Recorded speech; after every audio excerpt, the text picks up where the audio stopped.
Deixa eu ver se tá na hora. Tá na hora da confusão. Se você errar todas as vezes, não vai te dar problema, tá? Fica à vontade para errar. Você me rebaixou agora porque eu tô falando que eu posso ser um candidato a presidente no futuro. Vocês estão querendo colocar a gente que não serve para vereador. Mas só uma correção. Eu não sou coach. Acho que a imprensa insiste nisso aí. A partir de agora, quem falar isso é fake Mas news. Mas é conhecido assim, é isso. Então vamos rever. Como é que a gente classifica? Você sabe que eu tinha essa pergunta para você. Vamos porque lá. A gente entrevistou aqui o prefeito, Ricardo Nunes, o candidato Boulos, o deputado Boulos, e eu vi em outras declarações, enfim, sempre que se referem a você, falam o coach, nem institucional, falam o coach. O que significa? Isso é uma coisa que... E agora você corrigiu, não sou coach. O que significa coach? Assim, é uma coisa ruim ser coach? Não, é assim... Hoje as pessoas elas falam que são qualquer coisa e se elas se considerar ser qualquer coisa, você tem que aceitar calado. Né? A gente está nesse mundo. Agora, eu não respondo por essa qualificação, não exerço essa função. Eu sou investidor, já publiquei mais de 60 livros, sou CEO de um grupo de mais de 40 empresas, que eu sou majoritário nelas. E essa pegação no pé sobre o coach, na tradução do inglês para o português, nada mais é que treinador. Só que coach é uma profissão, eu não exerço essa profissão. E por que eles chamam assim? Mas a pessoa, por exemplo... Quando que isso começou? O Guilherme Boulos, por exemplo, me chamou de coach e picareta, duas coisas que eu não sou. Mas o fato dele me chamar só vai reverberar na cabeça das pessoas que têm a mesma frequência que ele. Se o mundo inteiro me chamar de qualquer coisa, não vai mudar a minha identidade, a minha realidade. Eu só estou falando para vocês, inclusive você me deu de presente agora, e agradeço e vou ler os livros de vocês, da My News, e um deles lá é sobre fake news. E quem continuar falando isso está dando notícia falsa. Agora, como é que classificamos as suas orientações feitas aí através de vídeos que ajudam os empreendedores? Como é que se classifica? Treinamento? Pode chamar, por exemplo, você pode chamar de mentor, mas aí você vai falar que o cara que está no jornalismo dando instrução, você vai chamar ele de coach? Coach, na profissão, é alguém que faz perguntas e nessas perguntas extrai ações das pessoas. Eu não exerço essa profissão. E eu tenho corrigido sempre as pessoas, eu sei que é uma insistência. Eu tenho um vídeo no Instagram com 56 milhões de visualizações, onde o pessoal da Globo, né, de forma deselegante, fala que eu produzi uma fake news ali, que eu já comprovei que aquilo ali não existe. E aí eu falo, se fosse tão informada, pelo menos saberia que eu não exerço essa profissão. Agora tem muita gente que quer ser coach pelas redes sociais, é isso. Então, não é uma forma de tratar de forma errada. Não é qualificação. Não é qualificação minha. Isso mostra a desinformação no país. Perfeito. Não tem nada contra. Poderia ser numa boa, mas eu não exerço isso. Agora é um empresário, é influenciador digital, que quer agora ser político. E já tentou, já foi candidato a deputado, foi eleito. A eleição foi barrada sob a justificativa de falta de documentação, mas teve uma votação expressiva. Já se cogitou seu nome até para a presidência, quando se falou da inelegibilidade do ex-presidente Bolsonaro, e agora possível candidato, pré-candidato à Prefeitura de São Paulo. Qual o seu objetivo? Meu objetivo é servir. Eu acho que tem uma fase na vida das pessoas que conseguem prosperar muito, que ela não acorda mais com desejo de comprar coisas. Você vai ver que a maioria dos bilionários no mundo, eles querem doar o dinheiro. Perde um pouco esse sentido de, qual que é o desejo em querer comprar alguma coisa, né? Eu fui picado por o espírito público em 2019, no final do ano. Eu estive em Luanda, na África, e ali eu abracei um projeto, né? Não foi eu que criei, mas eu abracei esse projeto, chama Camizungo. Se quiser ir no YouTube, digitar Camizungo, Pablo Marçal, você vai achar. E ali eu fui, né, servir aquelas pessoas, sentindo meu coração de ir. E aí, na hora que eu estava indo embora, um garoto chamado Paulo, em Angola se fala português, né? São 10 nações do mundo que falam a língua portuguesa. E aí esse Paulo vira para mim e fala assim, você nunca mais vai voltar aqui, né? Aquilo destruiu meu coração. E eu falei, eu não só vou voltar, mas só largo isso aqui depois que a última família entrar na última casa. Lá, em 2019, todas as famílias moravam em casas de lata. E eu comecei esse projeto todos os anos, fui 1 ou 2 vezes lá. Eu envio recursos, meus aniversários eu faço leilão, e milhões, né, são destinados para lá. Todo o recurso que eu já captei com educação lá. Eu nunca trouxe R$1 para o nosso continente, eu deixei tudo lá. Eu uso o meu network, uso a minha influência para terminar essas casas lá. Salvo engano, já deve estar chegando aí em 50 casas que a gente está fazendo, mas o mais interessante foi aí onde eu recebi isso. Para construir as casas, custaria ali em 2019 25 milhões de reais. 25 milhões de reais, a gente juntar, resolveria, né? Aqui no leilão do Neymar, que eu participei, ajudei, fui um dos maiores contribuintes lá, a gente arrecadou 21 milhões. Só que eu chamei o povo e falei, se essas pessoas não mudarem a mentalidade, não adianta dar o dinheiro para elas. O que era o cenário de 2019? É por isso que eu acredito na mudança de São Paulo, do Brasil e de quem tiver a fim de mudar a mentalidade, que é a minha principal frente. Os homens não trabalhavam, as mulheres pegavam na enxada e as crianças cuidavam das crianças. Hoje está com pleno emprego. Ao invés da gente plantar árvores para eles, a gente comprou as sementes. Ao invés da gente construir as casas, eu doei a fábrica de tijolo, que é produzido lá de forma orgânica, no próprio local. E hoje tem pleno emprego e os homens estão trabalhando e as mulheres não estão na enxada mais. Ou seja, uma transformação social aconteceu nesses 4 anos que se passaram. Vai completar 5 agora no final do ano. E esse lance social me pegou muito. Então, eu tenho esse compromisso lá. Outras empresas que a gente tem em outras nações, tipo Portugal, abraçaram... Portugal, França, Alemanha, Estados Unidos abraçaram outras nações africanas. Meu objetivo é abraçar todas as 54. É um compromisso meu. Então, assim, eu entrei nessa frente, isso mudou meu patamar de servidão como pessoa. Prosperamos muito, né, em diversos negócios. Não sei se vocês vão entrar nesses assuntos. Eu não tenho nenhum desejo de comprar nada, eu quero ajudar. Eu entrei nesse patamar nos meus 37 anos de idade, pai de 4 filhos, casado com a Carol há 15 anos. E esse é o Marçal. É claro que vocês vão fazer perguntas de várias polêmicas, eu explico isso para vocês. O mundo hoje, o maior ativo é a atenção. Por que a escolha do PRTB? Houve a sua inscrição pouco tempo antes da janela partidária, não é? Uma mudança de partido.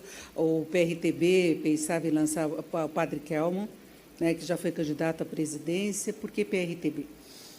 Eu não escolhi o PRTB. Foi de última hora uma questão que o Emael não cumpriu a palavra dele comigo.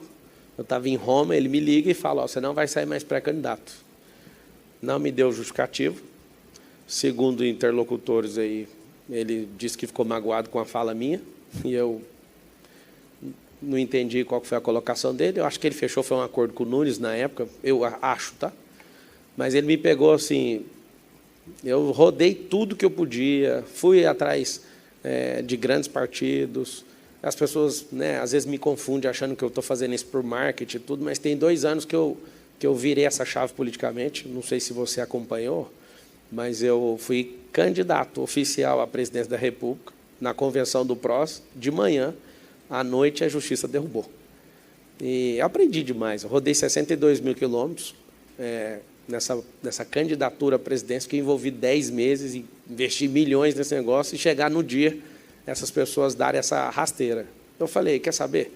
Eu vou virar esse negócio para deputado. Aí fui recorrendo, o Tasso está aqui, um dos melhores advogados do Brasil, meu braço direito hoje.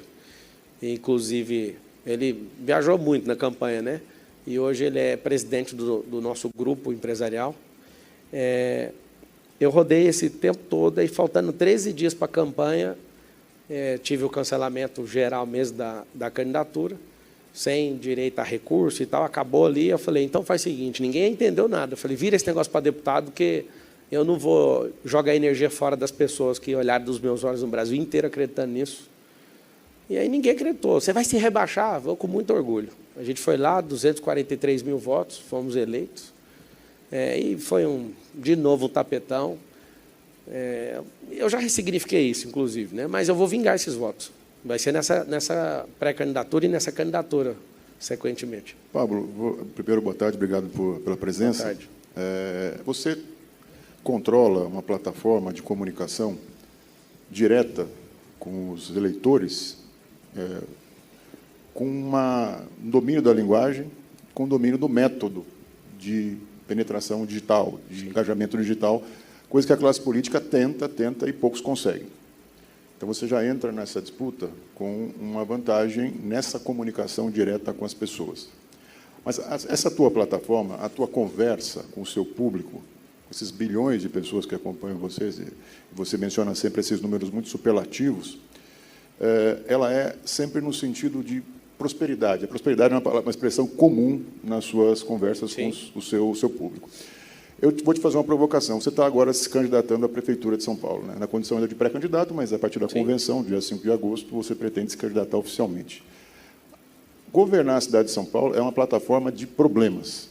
É problema das 3 da manhã até as 2 da manhã do outro dia. Ah, não. Me deixa pegar isso logo, então. Deixa eu te fazer a pergunta. Você vai deixar de falar de prosperidade para as pessoas para olhar para o buraco na rua e para olhar para o medicamento no posto de saúde, para o asfalto, para a falta de energia, para a poda de árvore. Qual é a sua disposição de fazer essa migração de um assunto que é muito bom para as pessoas ouvirem, né? Motiva as pessoas. Você fala sempre de como atingir os objetivos, né? Para assumir essa plataforma que, assim, a gente sabe que você tem conhecimento desse cenário, mas eu queria te perguntar, pessoalmente, como é que vai ser na tua cabeça virar essa chave de ser solução para as pessoas, ou seja, apontar caminhos para, de repente, administrar essa enorme confusão que é administrar a maior cidade da América do Sul? Não é tão confusão assim, não. Acho que, para a gente incompetente, pode ser uma grande confusão. Você tendo 32 subprefeituras, você dividir o povo de São Paulo, dá uma cidade interior, cada subprefeitura. É modelo de gestão. Agora, você pegar um loteamento, eu sei que até que você vai perguntar depois, tipo, mas você vai fazer sozinho? Jamais. Mas se você entrar, igual o Nunes está aí, com 10 partidos, você está 100% loteado e não tem o que fazer. A gente tem um PIB aqui de quase 1 trilhão. E eu vou te falar uma coisa que talvez você não percebeu. A minha entrada na Prefeitura de São Paulo vai provocar uma situação diferente. Hoje, aqui em São Paulo, deve ter umas 80 mil famílias que têm segunda casa ou na Europa ou nos Estados Unidos. Tem muita gente rica aqui. E o que eu tenho percebido dos meus amigos, que são super ricos, é que eles não estão acreditando no Brasil por causa do governo de hoje, federal principalmente, e estão investindo fora. Então, nunca na história do país saiu tantos bilhões, igual está saindo de investimento daqui. A gente tem um triângulo na sociedade. O Estado, que não é nosso pai, nem nossa babá, que é um suporte para o progresso. Nós temos as pessoas que precisam desse suporte e temos os ricos e super ricos que levam o progresso. Não é o governo que leva o progresso. Aí você fala, como assim não é o governo que leva o progresso? Eu te provo, nós temos 21 milhões de empresas no Brasil, algo aproximado. Fecha tanta empresa que nunca esse número dá certo. 21 milhões de empresas. Se fechar todas as empresas, quem é o governo? Então, nós somos 100 milhões de trabalhadores no Brasil e 21 milhões de empresas. Deve dar algo em torno de 40 milhões de empreendedores, apesar que, se você for excluir o MEI, eu considero ele empreendedor do mesmo jeito, mas se for excluir, a gente não tem esse tanto de empresa, bem menos. Só que 50% das empresas do Brasil estão no estado de São Paulo. E aí, aqui é a grande locomotiva. O que acontece na cidade de São Paulo vai para o Brasil inteiro. Nós somos 5.557 municípios aqui no Brasil. Aqui em São Paulo, inclusive, eu fui votado em todos. Essa aí eu quero que a agência Lupa cheque aí para mim. 645 cidades tem em São Paulo e eu tive voto nas 645. Você falar sobre a minha pessoa pegar esse pepino, esse tanto de problema, para mim é uma diversão. Se você, às vezes, tivesse me acompanhado, você ia perceber que eu tenho um lema, é um código chamado Eu Amo Problema. Se as pessoas não gostarem de problema, elas não crescem. Eu sempre estou num problema. Eu estou terminando um desafio físico agora, dia 13, com o Cariani, que eu fiz uma aposta com ele de trincar meu corpo. Perdi 11 centímetros até ontem, estou com 75 quilos, meu ápice de peso era 100, eu estou com 25 quilos a menos, 11 centímetros de barriga a menos e estou com 8% de gordura corporal. Aí você fala, por que você faz essas coisas? Eu sou Ultraman, sou Ironman, eu já publiquei mais de 60 livros, eu gosto sempre de estar enfiado num problema. Então, acabando isso aqui, inclusive, já desafiei até o Popó a lutar com ele, acho que vai ficar para o ano que vem. Mas, sim, para terminar a resposta, não com delonga, mas, para mim, vai ser uma completa diversão gerir uma cidade dessa. Acabei de pousar aqui no Parque Paulista, eu olho assim e fico pensando, gente, cadê a pessoa para governar isso aqui? Me dá sempre aquele calafrio de pensar, gente que não tem mentalidade de riqueza para governar uma cidade dessa. É por isso que eu coloquei meu nome à disposição. Mas, Pablo, você fala, desculpa insistir nesse tema, mas você fala sempre da sua visão de gestão, né? Gestão, uma visão social, mas tendo a visão de gestão empresarial, que você é um empresário de sucesso. Eu queria trazer aqui, que recentemente nós tivemos um prefeito de São Paulo que era o gestor, que era o João Dória. Ele não era político, era gestor. Ele ficou 1 ano e pouco na prefeitura e abandonou a prefeitura, certo? São Paulo tem um pouco de trauma dessa coisa da gestão empresarial, porque quando você chega, senta na cadeira de prefeito, para você comprar uma agulha, você tem que fazer uma licitação. Claro. Então, assim, a mentalidade empresarial dentro do poder público nem sempre prospera, para usar uma expressão que você gosta. Sim. Eu queria saber como é que você trata esse desafio de, assim, a vida toda você sempre foi dono do seu destino, você sempre tomou decisões. Isso aí está tocando meu coração profundamente. Essa lentidão, essa falência múltipla desses órgãos estatais, para mim, Como é que dá para fazer? Como é que dá para quebrar essa lentidão? Tem que ter paciência. O código número 1 de investidor, também sou investidor profissional na Bolsa, é ter paciência. Então, eu também quero ser presidente da República e vou ser presidente aos 60 anos, quando meus cabelos estiverem brancos. Mas o desafio agora é ser no São Paulo. 60 só? Você acha que precisa de mais? Estou dizendo que é muito tempo. Então, paulistano pode ficar tranquilo que você eleito prefeito não vai abandonar a prefeitura. Não, deixa eu te falar. Esse era o meu ponto. O paulistano tem o trauma como várias vezes. E esse trauma não precisa preocupar comigo, porque você não vai achar nada meu que eu comecei, que eu larguei no meio do caminho.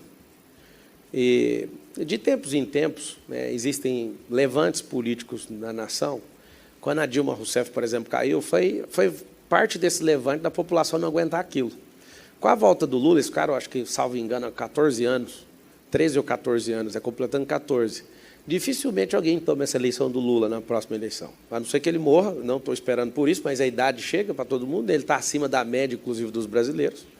O brasileiro, acho que morre masculino, 74 anos, ele já está na hora extra, né? Mas se ele conseguir passar da hora extra dele, eu acho que dificilmente qualquer ser humano ganha dele. Por quê? Porque o brasileiro ele tem esse perfil de estabilidade. Terminando a resposta da primeira parte da pergunta que você fez, eu vou ter paciência. Agora, já tem um sistema que não funciona, e se você colocar gente que não tem capacidade para mudar isso, só piora. Então, você pega, por exemplo, alguém que só tem blá, blá, blá e aceita isso, eu não vou aceitar, mas eu vou ter paciência.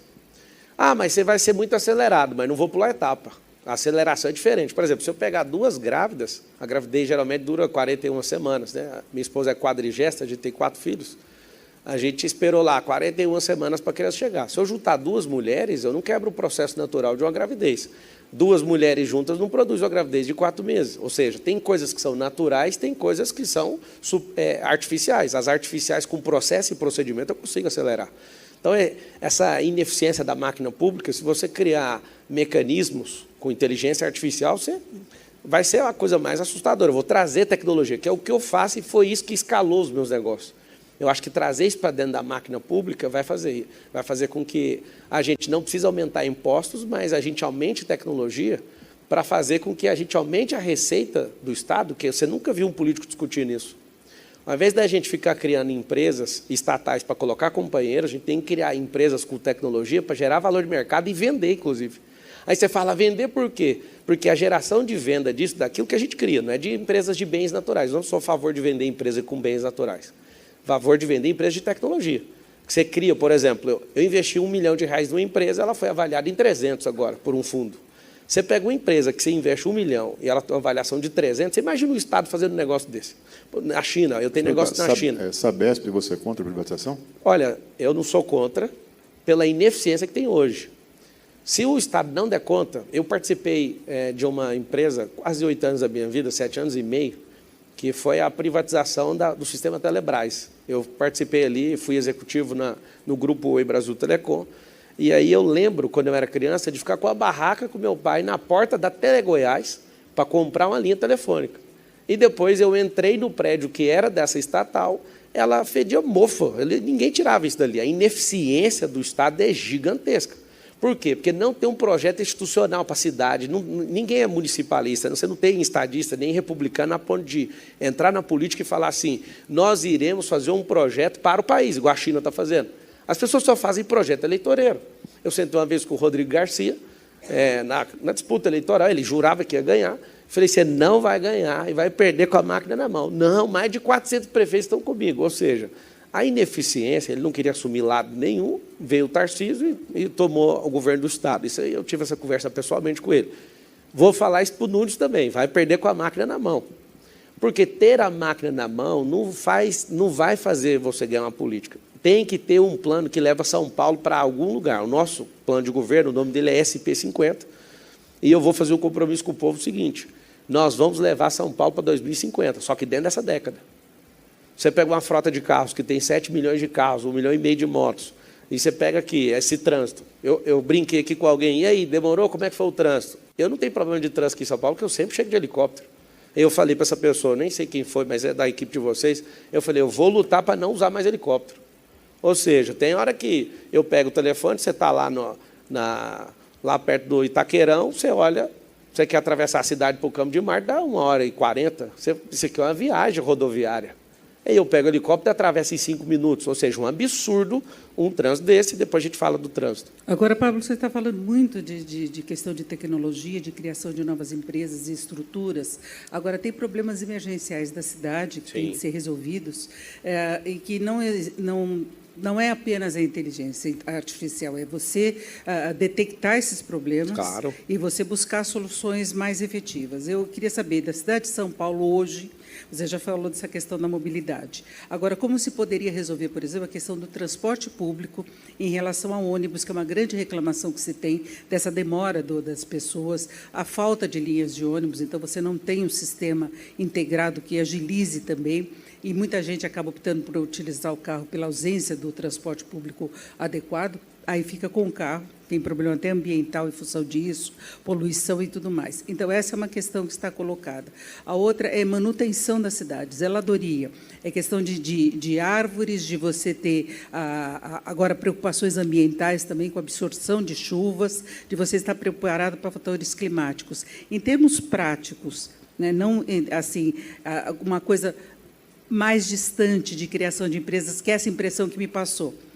Como é que você começaria a administrar a cidade de São Paulo? Vamos tratar primeiro da poluição. O Bruno Covas falou que pularia de cueca, né, salvo engano, se ele não terminasse a limpeza do Tietê. Eu quero pegar essa promessa dele. Eu vou assumir isso aí, que se a gente não limpar, é tão simples fazer isso, mas tão simples. Aí você olhou de um jeito assim, não é possível. Então... Eu já vi várias tentativas então, você viu tentativa, eu vou dar um código. Às vezes as pessoas me criticam. Muita gente que prometia e depois não conseguiu. Não promete porque não dá conta de chegar no fim do que fala. E nem sabe as soluções. E aí é o seguinte, como que vai prometer você tendo um caixa de mais de 100 bi, mas já está tudo loteado? Não tem como prometer.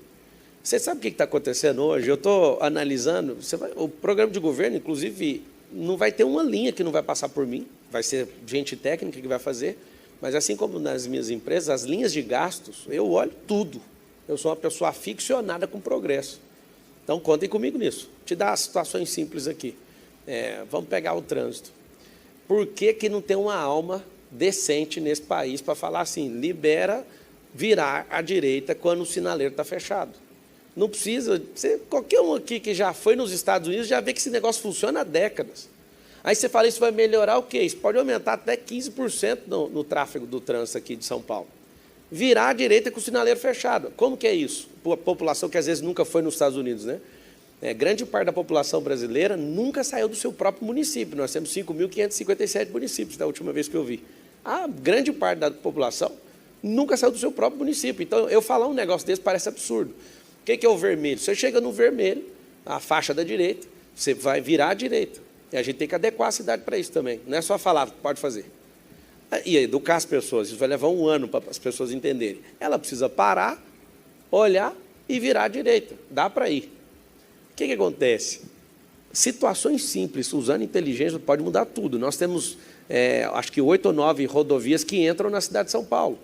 E aí, quando eu te falei de tecnologia, se a gente fizer uma amostragem de 7 dias, capturando com inteligência artificial, eu falei isso porque eu mexo com isso.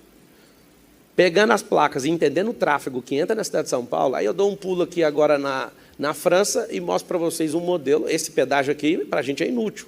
Tem que ter um pedágio que você entra, não paga na hora, mas na hora de sair na rodovia, pelo tanto que você andou, é o que você vai pagar.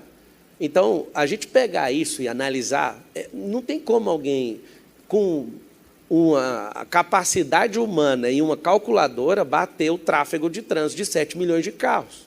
Nós precisamos de inteligência, de robótica e de tudo para ler isso.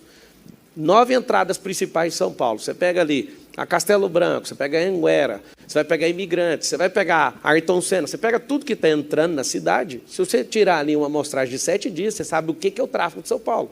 Aí você pega aquele pedágio, ao invés de cobrar igual para todo mundo, Mas passou, não interessa, andou meia volta. Tem gente que fica doido, ele tem que pagar um pedágio para fazer um retorno. Você faz igual na França. Você entra no pedágio e a intenção da eficiência é fazer ficar mais barato para o povo, não é aumentar pedágio. Só terminar essa que eu acredito que isso pode resolver um grande problema em São Paulo. E aí as pessoas que não entendem, né, a gente tem governos que se esforçam a não terminar obras. O Brasil hoje tem mais de 120 mil obras paradas, e é de propósito. Não falta dinheiro nessa república.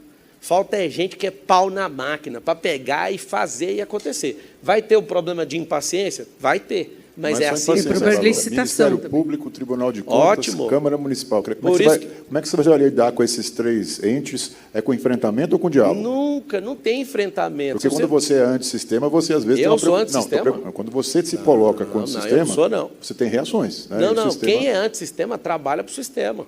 O Brasil que eu acredito que a gente vai conseguir construir vai levar 50 anos. 50 anos. Não é coisa de eleição, não. O nosso problema é que a gente tem um monte de assaltante entrando, faz o que tem que fazer, vai embora, não termina e vira um caos. A gente tem... Eu estou escrevendo coisas para serem feitas, está aqui no meu celular o tempo inteiro. Então, mas você falou algumas coisas em relação a carro, pedágio, e eu não vi ainda uma coisa prática. Eu já te falei a coisa prática, eu te falei das 9... Transporte público. Bom. Transporte público. Se a gente investir em ônibus elétricos, igual na China, a gente aumentar a capacidade das pessoas, né? Você coloca ônibus de 2 andares, você pegar e tirar essa poluição, que coisa prática, porque está todo mundo inalando esse negócio. Se você for pegar a poluição aqui no centro de São Paulo, você não vai acreditar. Você pega pela sua... Na hora que você vai tirar essa caraca do seu nariz, se você for para o interior, você vai ver, a mesma pessoa é cor diferente, pela poluição. As 9 entradas, salvo engano, de São Paulo, a gente criar bolsões de carro para interligar com os sistemas que a gente já tem. Pelo amor de Deus, eu não entendo como que não tem um trem-bala aqui nessa cidade até hoje. Como que não tem um sistema rápido para atravessar essa cidade? Por que tem esse tanto de caminhão atravessando a Marginal? Parece que a gente é um povo que aceita idiota governar a gente. Tem tanta gente inteligente para rodar esse tráfego de trânsito aqui.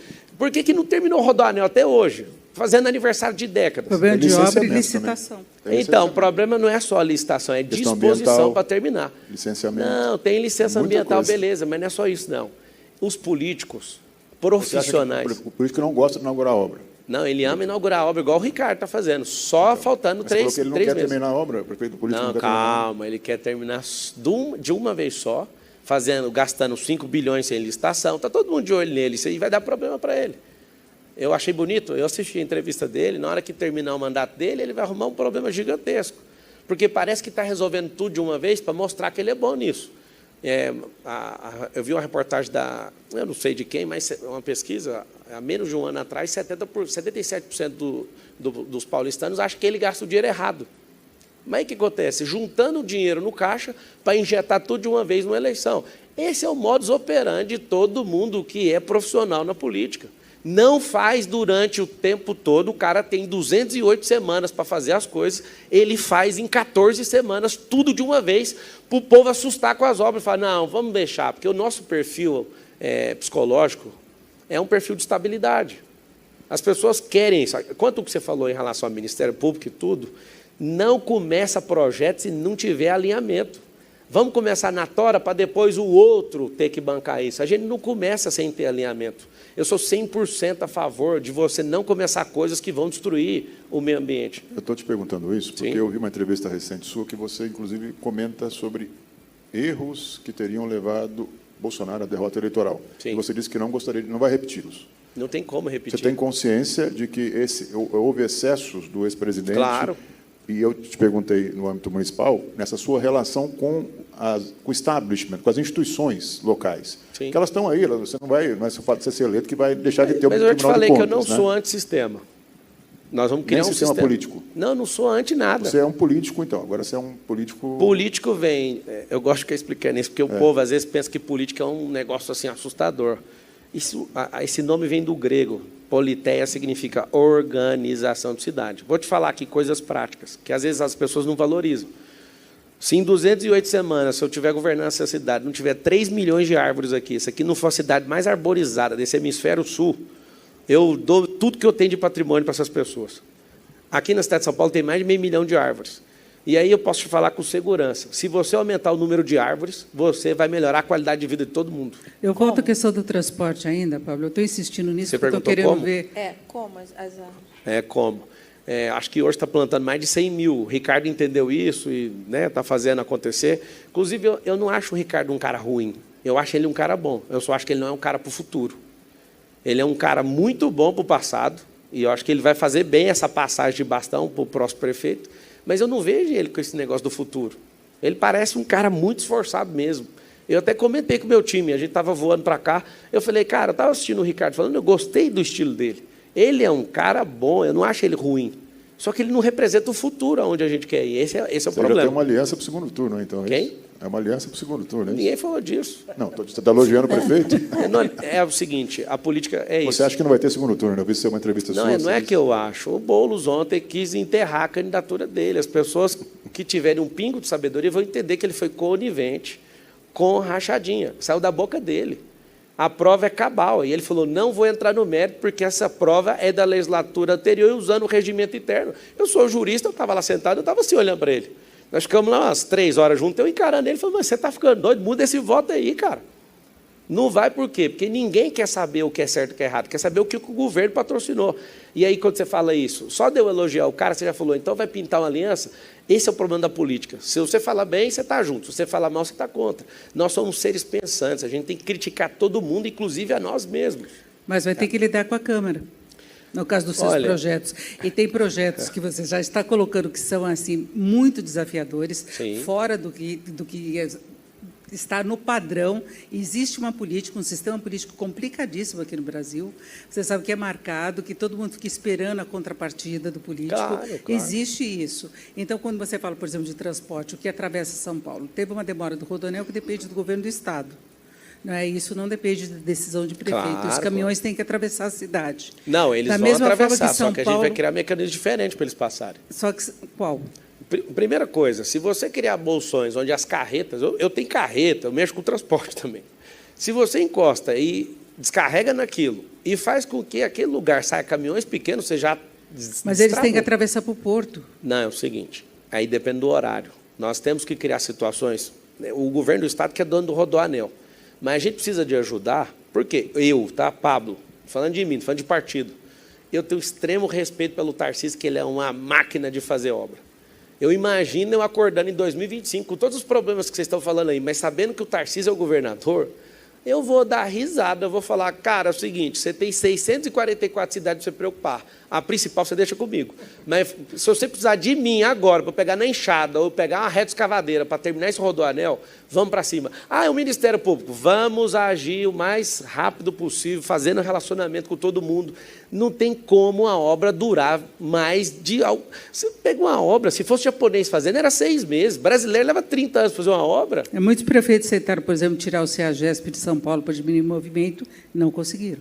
Não, então, não é chegar e falar que o caminhão não vai passar. Eu não sou contra isso, não. Inclusive, eu mandei 144 carretas lá para o Sul, com mais de 3 milhões de quilos de suprimento para salvar o povo do Sul. Eu tenho o maior prazer, inclusive quero agradecer as pessoas que ajudaram, muita gente ajudaram nesse movimento. Até o pessoal do trânsito viu na porta nossa de coleta e falou, cara, não tem nem como multar vocês, porque não parava, assim, tinha 4, 5 carretas ao mesmo tempo. Eu entendo que aqui é a locomotiva do país, eu não quero burocratizar. Eu não quero ser uma Marina da Silva que fica 10 anos querendo enrolar um negócio por causa de alguma aprovação ambiental. Mas a gente não pode pautar projetos sem aprovação primeiro. Eu te falo, porque para disputar a presidência em 2022, eu peguei parte desses projetos e é proposital que esses projetos se atrasem para ter mais desvios de recursos. Esse é o modus operandi desse povo. Marçal, você está sozinho? Não estou, tem muita gente boa. Nós somos um quadro hoje de 70 mil políticos no país. Não tem como falar, todo mundo é ruim. Não, a gente vai mudar, mas tem que ter paciência. Tem que ter gente que está a fim de, pelo menos, acelerar. Agora, imagina vocês autorizando a entrada de alguém que vai vir para desacelerar. Entrar praticamente, não, vamos colocar isso em ordem. O que é colocar em ordem? Repartir isso aqui para 10 partidos. Eu acho um absurdo uma coligação desse tamanho, justamente por isso. Porque se o cara for bom demais, ele vai ter que repartir tudo. Ele não manda no orçamento, ele não manda em nada. Não dá para fazer sozinho, mas também não dá para repartir com todo mundo. Isso não faz o mínimo sentido. Agora, para você se coloca como uma terceira via, porque você criticou Eu não me algumas coisas coloquei de em terceira Ricardo via, Nunes. Nós sabemos que tem uma polarização muito grande. Eu queria saber como é que você se encaixa no quadro político atual. Você conta com o apoio do ex-presidente Bolsonaro? Não. Porque a gente já tem falado muito do peso que essa questão, dessa divisão que nós temos na sociedade, tem tido nas eleições. Como é que vai ser a sua... Não vai ter aliança política?